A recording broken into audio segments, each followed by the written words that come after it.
Shalom, apa kabar saudara-saudara?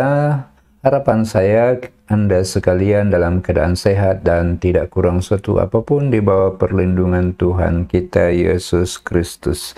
Nah, saudara-saudara, dalam 12 video ke depan kita akan membahas panduan seputar memimpin ibadat, orang sakit dan orang meninggal. Orang pemberkatan pada saat ada yang sakit dan ada yang meninggal. Lalu siapa yang dapat menggunakan teks panduan ini? Tentu saja para prodiakon, ketua-ketua rukun, ketua stasi, atau siapapun Anda yang diberi tugas untuk memimpin ibadat sebagaimana yang dimaksudkan di atas, tentu saja dengan memperhatikan catatan-catatan khusus yang saya sudah berikan di dalamnya. Tapi sebelumnya saya anjurkan kepada Anda agar proses kita berjalan dengan lancar. Silakan Anda download teks dari 12 panduan ini. Dan nantinya setiap kali saya menyebutkan kita kali ini membahas video tentang ini, silakan Anda baca sambil mendengarkan suara saya sambil melihat penjelasan yang saya sampaikan.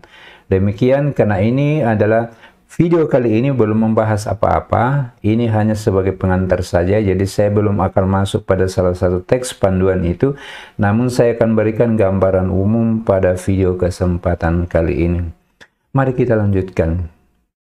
Nah, inilah 12 teks panduan yang akan kita buat di dalam bentuk video yang saya sebutkan tadi. Setiap teks ini setiap teks dari panduan ibadat ini saya katakan tadi dapat Anda download di link deskripsi.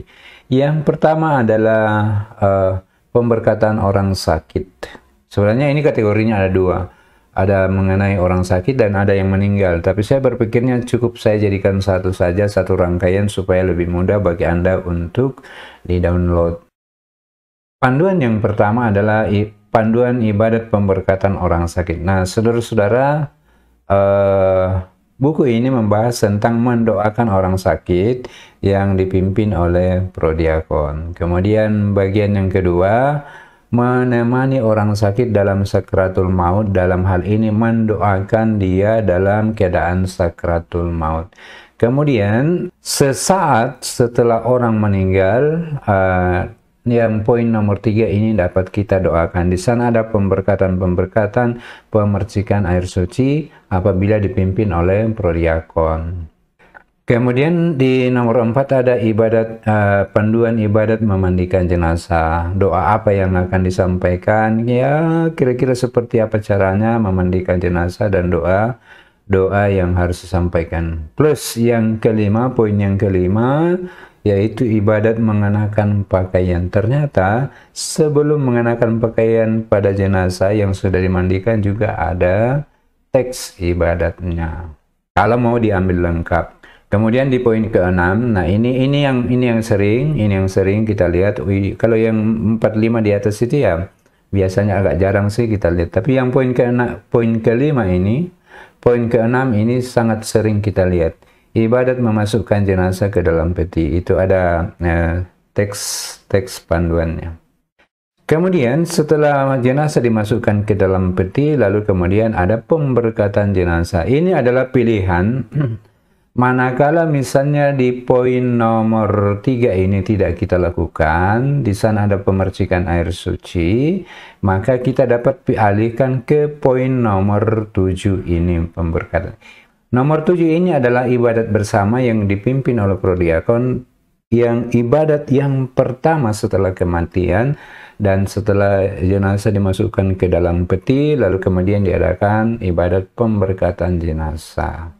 Kadang-kadang di poin nomor 6 dan 7 ini dijadikan satu, jadi pemberkatan jenazah disatukan dengan memasukkan jenazah ke dalam peti. Lalu di poin ke-8, ibadat pelepasan jenazah tentunya tanpa misa requiem. Ada strukturnya tertentu, agak berbeda dengan pelepasan dengan misa requiem. Di poin nomor 9 ada perbedaan ya, terutama pada bagian permohonan berkat-berkat atas tanah, bunga, dan seterusnya. Kemudian di poin ke-10 adalah ibadat pemakaman jenazah atau upacara pemakaman jenazah. Kemudian saya juga menyertakan di sini apabila ya siapa tahu Anda memimpin ibadat dalam rangka ibadat pemakaman dengan cara kremasi, ini juga ada panduannya di sini, dapat Anda download seperti saya sebutkan tadi. Kemudian ini videonya akan berakhir pada nomor 12, ibadat peringatan arwah. Peringatan arwah ada malam ke-3, ada malam ke-7, ada malam ke-40, ada 100, ada 1000, ada bahkan 1 tahun, ada bahkan 10 tahun, 5 tahun, dan seterusnya. Itu tergantung dari pihak keluarga. Jadi seperti itu saudara-saudara gambaran umum dari panduan-panduan ini. Saya ingatkan lagi bagi Anda, jangan lupa di-download dulu teksnya supaya di video berikutnya ketika kita sudah masuk ke dalam materinya, Anda siap dengan bacaan Anda sambil mendengarkan dan sambil melihat dari apa yang saya jelaskan, bagaimana tata caranya dan seterusnya.